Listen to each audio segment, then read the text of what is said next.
Hello friends, study with Krishna channel में एक बार आपका फिर स्वागत है। भारत में धार्मिक एवं सामाजिक सुधार आंदोलनों के क्रम में आज हम पढ़ेंगे मुस्लिम सुधार आंदोलन और आज अलीगढ़ आंदोलन के विषय में हम चर्चा करेंगे। अलीगढ़ आंदोलन जो है वो अलीगढ़ से चलाया गया था, इसीलिए इसे अलीगढ़ आंदोलन का नाम दिया जाता है। अगर हम बात करें इसके प्रवर्तक की कि किस व्यक्ति के द्वारा यह आंदोलन चलाया गया, तो हम अगर प्रवर्तक की बात करते हैं, प्रवर्तक तो प्रवर्तक हैं सर सैयद अहमद खां। सर सैयद अहमद खां के द्वारा इस आंदोलन का जो है संचालन किया गया। इनका जन्म जो है वो दिल्ली में हुआ था। दिल्ली में अक्टूबर 17 अक्टूबर 1817 में दिल्ली में सर सैयद अहमद खां का जन्म हुआ और ये जो है जल्दी ही ब्रिटिश ईस्ट इंडिया कंपनी में कर्मचारी के रूप में नियुक्त हो गए। वहाँ पे क्लर्क के पद से इन्होंने कार्य शुरू किया और न्यायिक विभाग में एक न्यायिक पद तक इनकी पदोन्नति हुई। तो 1857 की क्रांति के समय में सर सैयद अहमद खां जो है वो ब्रिटिश ईस्ट इंडिया कंपनी के तहत एक न्यायिक पद पर कार्य कर रहे थे। तो आप लिख सकते हैं यहाँ पे कि 1857 की क्रांति के समय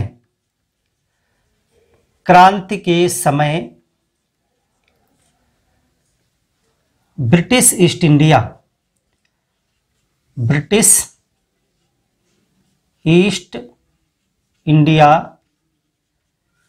में न्यायिक पद पे थे और इस वजह से इन्होंने ब्रिटिश समाज को बहुत नज़दीकी से देखा। इंग्लैंड भी गए। इन्होंने अंग्रेज़ों के रहन सहन, उनकी शिक्षा प्रणाली, उनके सामाजिक जो चीज़ें थी उन चीज़ों को बहुत नज़दीकी से समझा था और इससे उन्होंने कई निष्कर्ष निकाले। तो इन्होंने जो है वो अंग्रेज़ों के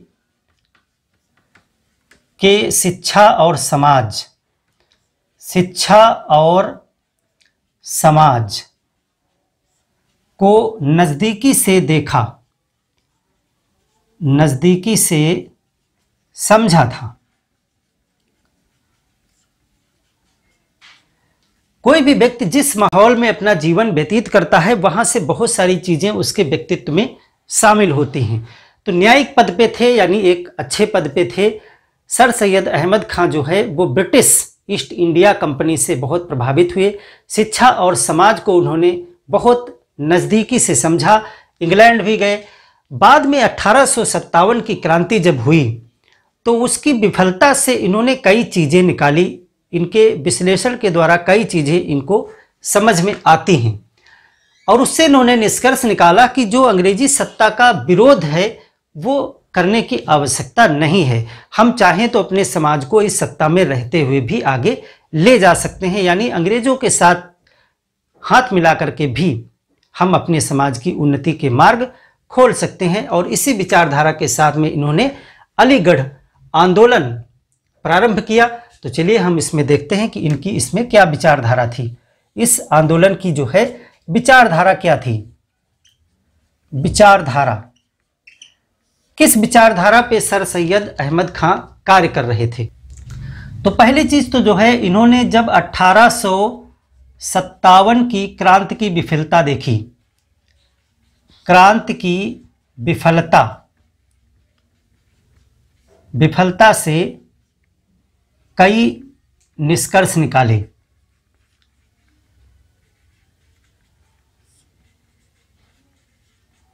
अठारह की क्रांति की जब विफलता हुई उससे सर सैयद अहमद खां ने कई निष्कर्ष निकाले थे और उस वजह से इन्होंने कई चीज़ों पर काम किया अपने आंदोलन में और वो इस तरह से हैं। सबसे पहला जो इनका अलीगढ़ आंदोलन का उद्देश्य था कि अंग्रेजी सत्ता का जो विरोध है वो आवश्यक नहीं है।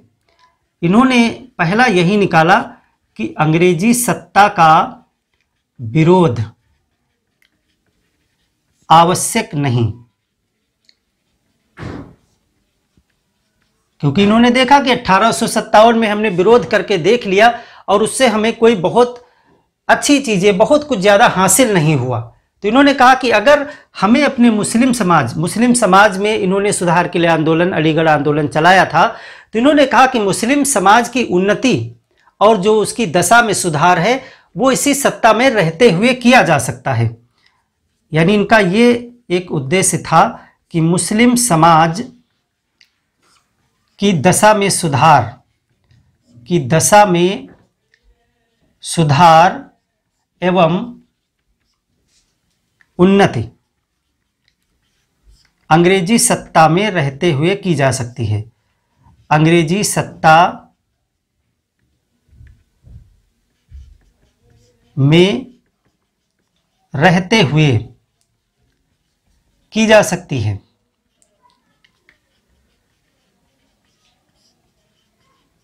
एक परिणाम यह था। और क्या तरीका होगा इसके लिए क्या किया जाएगा कि अंग्रेजी सत्ता में मुस्लिम समाज की उन्नति हो। तो चूंकि ये स्वयं जो है ब्रिटिश ईस्ट इंडिया कंपनी के मुलाजिम रहे थे, न्यायिक पद तक पहुंचे थे, काफ़ी अच्छी तरीके से इन्होंने उस समाज को समझा था। तो इन्होंने निष्कर्ष निकाला कि यदि आधुनिक शिक्षा दी जाए समाज को, मुस्लिम समाज में अंग्रेजी शिक्षा प्रसारित की जाए, तो उनको जो है आधुनिक शिक्षा से शिक्षित करके सरकारी नौकरियों में भागीदारी मुस्लिम समाज की बढ़ाई जा सकती है, जिससे मुस्लिम समाज की उन्नति होगी। तो इनका ये निष्कर्ष था कि मुस्लिम समाज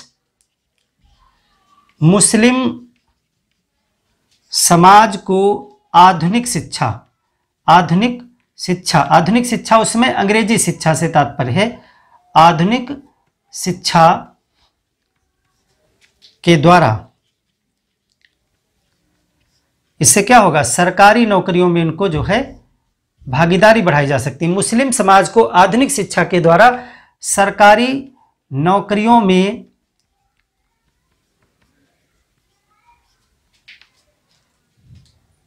भागीदारी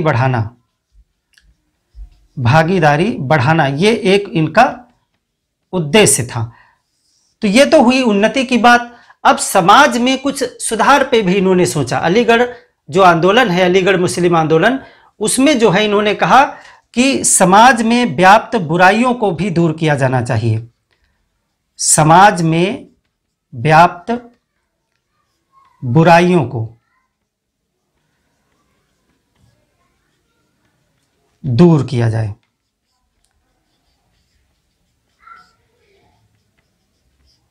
तो ये उद्देश्य लेकर के जो है अलीगढ़ मुस्लिम आंदोलन इन्होंने प्रारंभ किया। अब इस आंदोलन को इन्होंने शुरू किया तो कौन कौन से कार्य, किन किन चीज़ों के माध्यम से अपने इन उद्देश्यों की पूर्ति का इन्होंने प्रयास किया और उसमें कहाँ तक ये सफल हुए, इस पे हम विश्लेषण करेंगे। हालांकि जो अंग्रेजी सत्ता से विरोध की आवश्यकता नहीं है, इस चीज़ पर काफ़ी बल इन्होंने दिया और अपने मुस्लिम समाज की उन्नति के लिए इन्होंने जितने भी प्रयास किए उसमें ये अंग्रेजों के साथ को प्राप्त करने में सफल हुए। इसीलिए बहुत से लोगों ने इनकी आलोचना भी की है कि ये जो है मुसलमानों को जो है अंग्रेजों का स्वामी भक्त बनाना चाहते हैं। इस तरह के आरोप जो है इनके ऊपर लगते रहे हैं, क्योंकि इनके कार्यों में अंग्रेज इनका सहयोग किया करते थे। तो हम अब कार्य की बात करें कि कौन कौन से जो है कार्य देखने को मिलते हैं।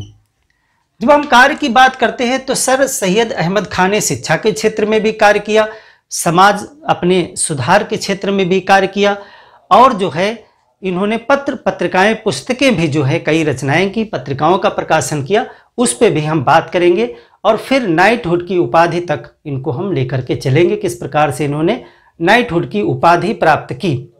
और फिर कांग्रेस का इन्होंने विरोध भी किया था, इस वजह से काफ़ी आलोचनाओं का इनको शिकार भी होना पड़ा। तो कई चीज़ें हैं, यहाँ पर हम विश्लेषण करेंगे क्या चीज़ें यहाँ निकल के आती हैं। तो कार्य में अगर देखें तो सबसे पहले इन्होंने एक पुस्तक लिखी थी। 1857 की क्रांति पर एक पुस्तक इन्होंने लिखी थी, वो कई बार एग्जाम में पूछी गई, उसको पहले नोट करें। 1857 की क्रांति पर इन्होंने एक पुस्तक लिखी थी, पुस्तक लिखी। पीछे हम उस पुस्तक का नाम भी आपको 1857 के चैप्टर्स में बता चुके हैं। उस पुस्तक का नाम था असबाब ए बगावत बगावत असबाब ए बगावत ए हिंद। असबाब ए बगावत ए हिंद जो है 1857 की क्रांति पर एक भारतीय भाषा में इन्होंने पुस्तक लिखी थी। इसके बाद 1864 में गाजीपुर में इन्होंने एक साइंटिफिक सोसाइटी की स्थापना की। गाजीपुर में साइंटिफिक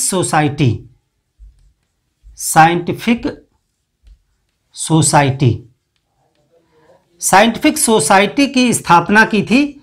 इस स्थापना के द्वारा इन्होंने जो है अपने समाज में जो है वैज्ञानिक दृष्टिकोण को प्रचारित प्रसारित करने का प्रयास किया। जैसे कि इन्होंने कुरान पर जो है टीका लिखी, उसमें वैज्ञानिक दृष्टिकोण को इन्होंने ज़्यादा मजबूती के साथ रखा और कहा कि समाज को जैसे कि हर एक बात पे आंखें मूंद करके विश्वास नहीं कर लेना चाहिए, उसको कुछ तर्क की कसौटी पर भी रखना चाहिए। यानी ये वैज्ञानिक दृष्टिकोण के समर्थक हैं। 1864 में इन्होंने गाजीपुर में एक साइंटिफिक सोसाइटी की स्थापना की थी, जहां पर अनेक पुस्तकों का अनुवाद वगैरह भी कार्य किया जाता था। शिक्षा के क्षेत्र में जो इनका प्रमुख कार्य दिखाई पड़ता है वो 1870-75 के आसपास नजर आता है। वो कार्य में हम देखेंगे जो प्रमुख रूप से है वो 1875 में महारानी विक्टोरिया के वर्षगांठ के अवसर पे, महारानी विक्टोरिया की वर्षगांठ के अवसर पर जो है अलीगढ़ में इन्होंने एक स्कूल खोला। अलीगढ़ स्कूल की स्थापना की। एक स्कूल था जो 1875 में इन्होंने अलीगढ़ में स्थापित किया और यहीं से जो है ये अलीगढ़ आ जाते हैं और अपना कार्य का जो मेन क्षेत्र है वो अलीगढ़ को बनाते हैं। महारानी विक्टोरिया की वर्षगांठ के अवसर पर 1875 में अलीगढ़ स्कूल की स्थापना इन्होंने की और यही जो अलीगढ़ स्कूल है वो 1877 में इसका नाम जो है बदल करके हो गया मोहम्मडन एंग्लो ओरिएंटल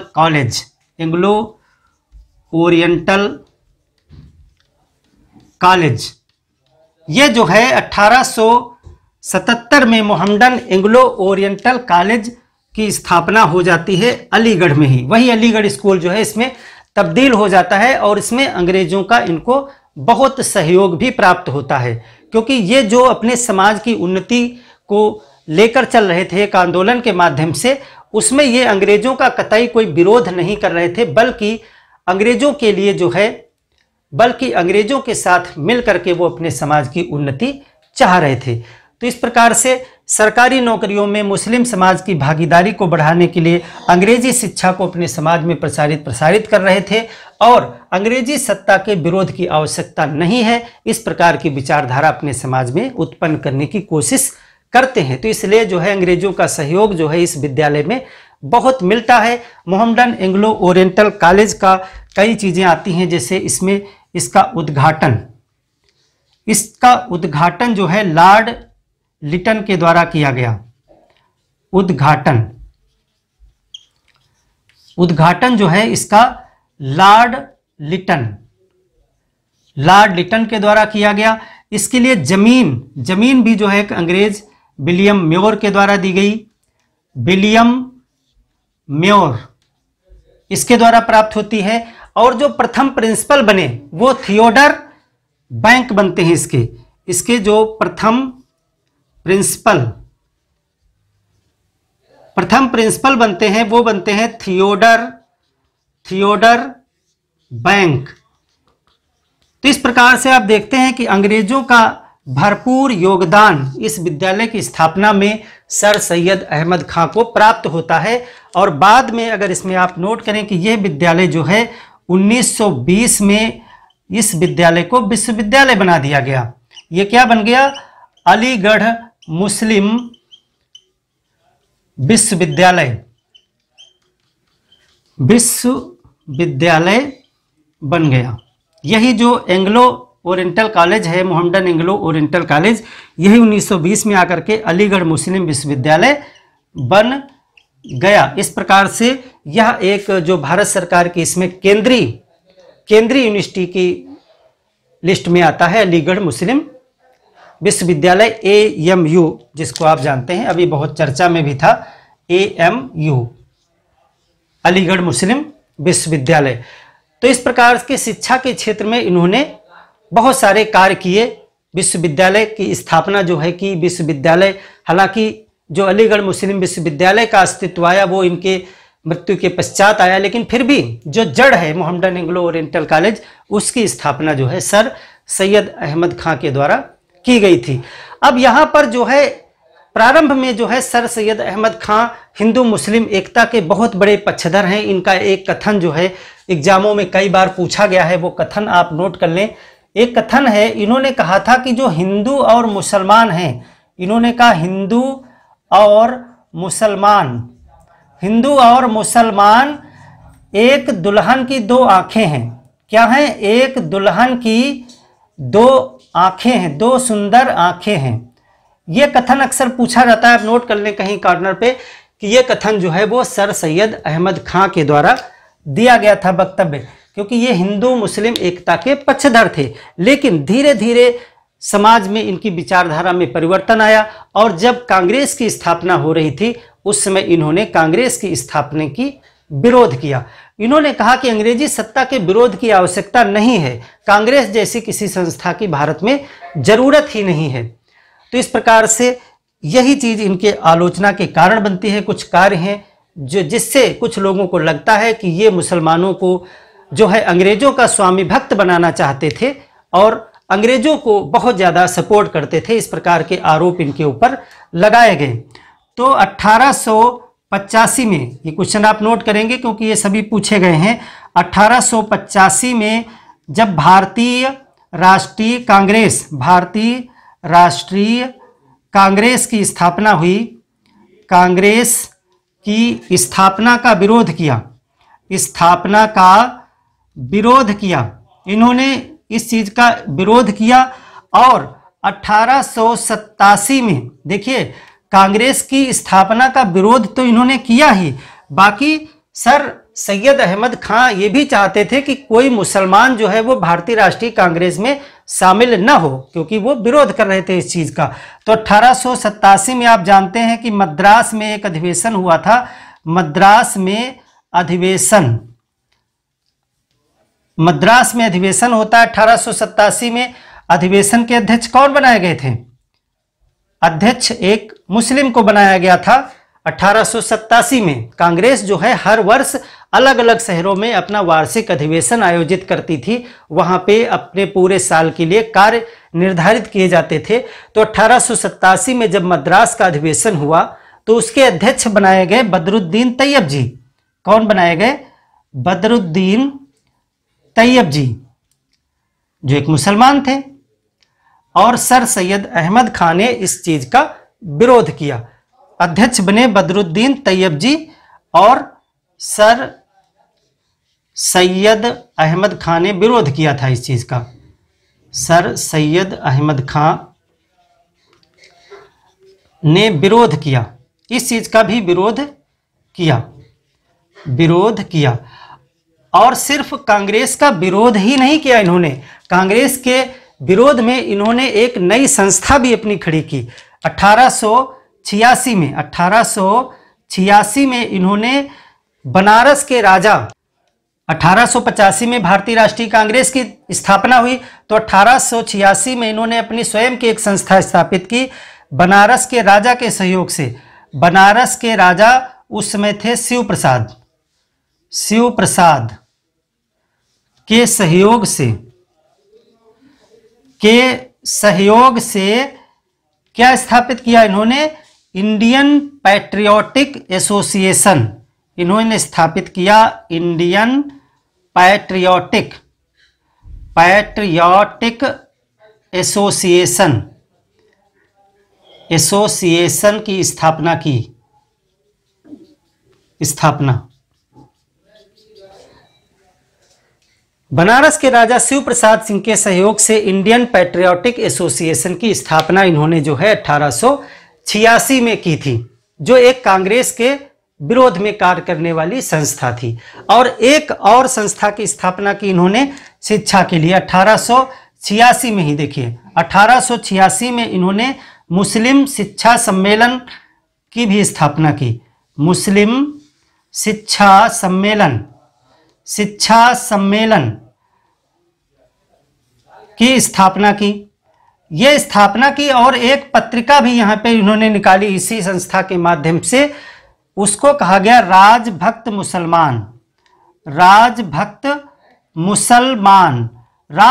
मुसलमान पत्रिका निकाली और उसमें जो है इन्होंने अपनी अंग्रेजों के साथ में जो है स्वामी भक्ति को प्रदर्शित किया कि किस प्रकार से मुसलमान अब भी जो है अंग्रेजों के साथ खड़े हुए हैं।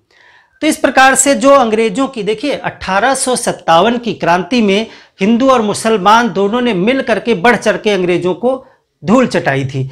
तो वहीं से हमने आपको चर्चा किया था कि अंग्रेजों की एक छुपी हुई नीति आती है कि अब वो फूट डालो राज करो की नीति पर चलते हैं और वो समाज में कुछ ना कुछ ऐसा करते रहते हैं जिससे जो है हिंदू और मुस्लिम एकता को तोड़ा जा सके। तो यहाँ पर जब उन्होंने देखा कि सर सैयद अहमद खां जो है अपने समाज में बहुत सारे सुधार करने की कोशिश कर रहे हैं, तो उन्होंने इनको सपोर्ट करना शुरू किया ताकि जो है हम सर सैयद अहमद खां को सपोर्ट करेंगे और धीरे धीरे अपने पक्ष की तरफ इनका झुकाव बढ़ाएंगे और इनको हम हिंदुओं से अलग करेंगे। तो ये अंग्रेजों की कोशिशें हैं और वो कुछ हद तक अपनी कोशिशों में कामयाब भी होते हैं, कहीं कहीं नहीं भी कामयाब होते हैं। तो इस प्रकार से अंग्रेज जैसा चाहते थे भारतीय राष्ट्रीय कांग्रेस के विरोध में जो है सर सैयद अहमद खां को लाने में वो सफल भी हो गए और नई संस्थाएं बनना प्रारंभ हो जाती हैं। तो इस प्रकार से अंग्रेज काफ़ी प्रसन्न भी होते हैं इनके कार्यों से और इनको जो है दो उपलब्धियां भी मिलती हैं। एक तो इनको 1887 में जो है इंपीरियल लेजिस्लेटिव काउंसिल का सदस्य बनाया गया। एक उपलब्धि ये है कि इनको जो है imperial legislative council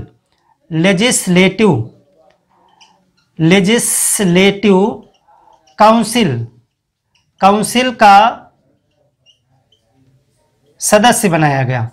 imperial legislative council का सदस्य इनको 1887 में बनाया जाता है और इसके बाद अगले वर्ष इनको नाइटहुड की उपाधि भी दी गई। तो दूसरी उपलब्धि इनकी क्या हो जाएगी, 1888 में इनको जो है नाइटहुड की उपाधि भी दी गई। तो इस प्रकार से अंग्रेजों ने इनको उपाधि वगैरह दे करके और ज़्यादा अपनी तरफ मिलाने की कोशिश की है। तो नाइटहुड की उपाधि भी इनको मिली और फिर आगे 1898 में इनकी मृत्यु हो जाती है। इन्होंने समाज में जो है व्याप्त कुछ बुराइयों के संबंध में भी काम किया है, जैसे पर्दा प्रथा है, या इन्होंने तलाक के संबंध में भी कुछ चीज़ों को कहा है समाज से कि स्त्रियों की भी सहमति उसमें होनी चाहिए, और पर्दा प्रथा के विपक्ष में इन्होंने काम किया। और इन्होंने कहा कि एक मुस्लिम समाज में एक प्रथा फैली हुई थी जिसको कहते थे पीरी मुरादी प्रथा। पीरी मुरादी प्रथा को भी इन्होंने दूर करने का प्रयास किया। तो 2 पॉइंट आप और कहीं पे नोट कर लीजिए। मैं चाह रहा हूं कि आज की क्लास पूरी एक ही स्क्रीनशॉट में आ जाए, भी लास्ट में आप स्क्रीनशॉट ले लीजिएगा। तो यहां पे मैं 2 पॉइंट आपके लिखे दे रहा हूं इतनी जगह में। एक तो पीरी मुरीदी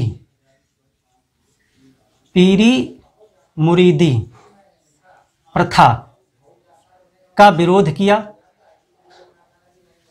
पीरी मुरीदी प्रथा का विरोध किया। पीरी मुरीदी प्रथा क्या थी? पीरी मुरीदी प्रथा में जो है कुछ जो जैसे संत होते हैं ना, उस तरह से पीर होते हैं। तो पीर जो है वो अपने मुरीद बनाते थे, यानी शिष्य बनाते थे, और उन शिष्यों से दासों की तरह काम लेते थे। अपने आप को वो पीर समझते थे, यानी सूफी संत समझते थे, और वो दास की तरह उनसे कार्य लेते थे। तो ये पीरी मुरीदी यानी जो एक गुरु और शिष्य जैसी परंपरा थी, इसको आप कह सकते हैं कि ये एक प्रकार से दास प्रथा थी।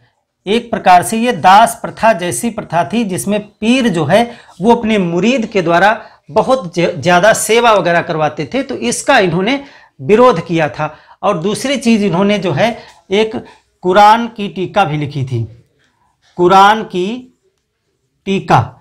और कुरान की टीका में इन्होंने वैज्ञानिक दृष्टिकोण जो है शामिल किया था, वैज्ञानिक तर्क पर बल दिया था। तो समाज में और धर्म में सुधार करने के लिए ये 2 प्रयास इन्होंने किए, वो वहाँ कॉर्नर पे मैंने नोट कर दिए हैं। तो इसका एक अभी स्क्रीनशॉट आप ले लीजिएगा। इस तरह से जो है मुस्लिम सुधार आंदोलन, जो अलीगढ़ आंदोलन है, वो आता है। इसके संबंध में आपसे बहुत सारे प्रश्न पीटी में बनते हैं और लगभग मैंने इस पूरे लेक्चर में सभी जो है शामिल कर दिए हैं। तो मिलते हैं एक और क्लास में, तब तक के लिए धन्यवाद।